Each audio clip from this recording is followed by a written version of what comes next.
I'm sure this happened with you. You sit down to work on something important and immediately check your phone twice or get distracted by random thoughts. And after 2 hours, you have basically done nothing. You probably think, I just need more motivation. But that's exactly why you never start.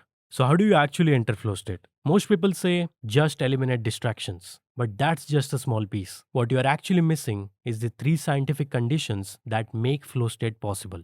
So here is what you do. First, pick a task that doesn't overwhelm you. Because if it's too easy, you will zone out. If it's too hard, you will panic. You want that sweet spot where you think, this is tough, but I think I can do this. Next, decide exactly what you need to do. Don't just say work on essay. Say write 300 words and track your word count as you go because your brain needs to know exactly what you are aiming for and what the deadline is. And then eliminate every distraction. Put your phone away, close other tabs and just focus on that one thing for 20 minutes. But here is the catch. You have to start training your mind to be more present through meditation. Because the calmer your mind is, the easier it is to enter flow state. Try this once and see how quickly you slip into flow state. And follow for more.